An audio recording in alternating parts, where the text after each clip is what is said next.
Can a sustainable city really survive in the desert? Let's find out.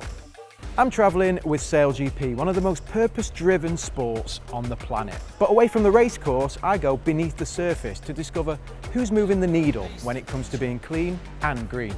And this time I'm in Masdar City here in Abu Dhabi. It's been described as a pioneering sustainable urban community and a world-class business and tech hub. But really, it's all about changing the way we live, work, learn and play. And that's a pretty formidable challenge when you're located in one of the hottest and most arid locations on Earth. So I'm here to see if smart architecture, harnessing the power of nature and global business can combine to create a green print for the city of the future today. And even in the entrance, we're off to a very futuristic and emissions-free start. Masdar City doesn't have cars, but it does have these driverless PRT vehicles to get you from A to B. And my first stop is to meet Masdar City's Director of Growth, Steve Severance.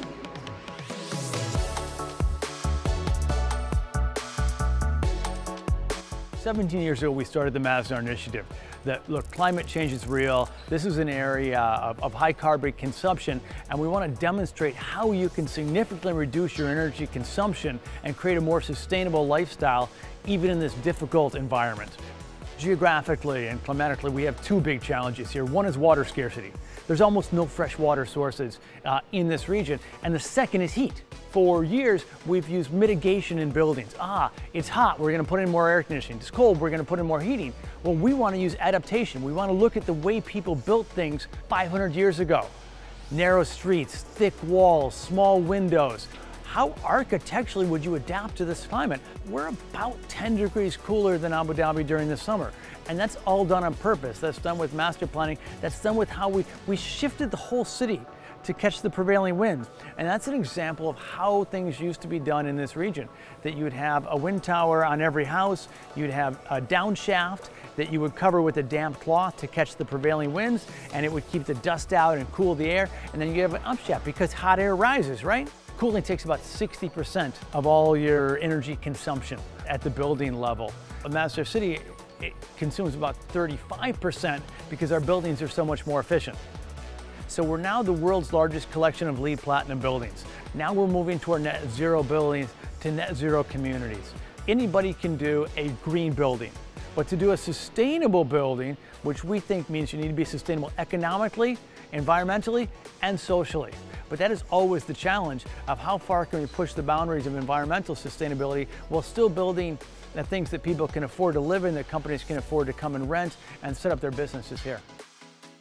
Solar energy is the cheapest energy on Earth. We have 10 megawatts of solar panels. In 2009, we inaugurated that, and that was the largest renewable installation in the MENA region.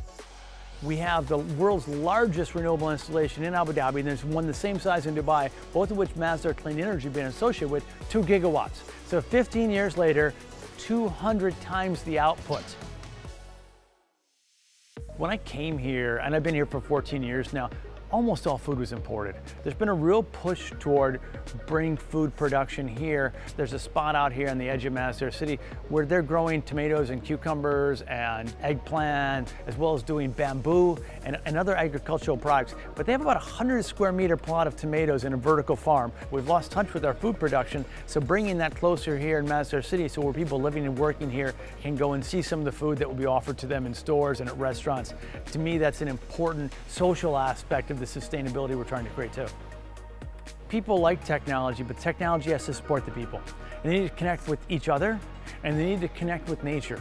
If you look at what we've done here, all of your basic needs can be met in walking distance. People flock from the surrounding neighborhoods to come and be at Masdar, to be at those parks, to be in those outdoor spaces. And that's not about technology, it's about community. And I think if you looked at Masdar City and say, what's your big one factor? I'd say there is no big one factor. It's that we do 100 things, just a little bit better, just a little bit different, and that's, I think, what really differentiates Masdar City. And here in Abu Dhabi, ahead of the race weekend, business and sport are coming together to provide an inspirational platform which can supercharge a cleaner and greener future. Wherever there are challenges, there are definitely opportunities. Please welcome my next speaker, Mirella Vitale, SVP Marketing, Communications and Public Affairs at Rockwall. Welcome on stage. The Champions for Change is our thought leadership forum. It brings together the sharpest minds, the beacon examples, to really expand our network and get people on their journey in sustainability. Today at Champions for Change, they covered a vast variety of topics, from the power of sports to biodiversity. I've met a lot of interested, like-minded people today. Rockwell, having adhered to SDG 14 as a commitment, it actually inspired me to understand a lot more about how we can do things differently. The reason we actually took on SDG 14 was through our partnership with SailGP. We come from a European context where we're front runners and thought leaders in the sustainability space, and then you learn about activities that have been happening here in the UAE for many years, so where sustainability has been part of their DNA. And the cool thing is that now we're experimenting on products that can actually help feed the world. The region is really struggling with producing local vegetables and local fresh foods. Of course, they have the sunlight and they have the weather, but they do have water scarcity. So having a product like ours that saves 75% of the water could be an essential way for them to even progress faster. That's the really great thing about SailGP and the Champions for Change. We create networks, we create partnerships, and we think of ways to work together in the future that actually progress into something very, very interesting.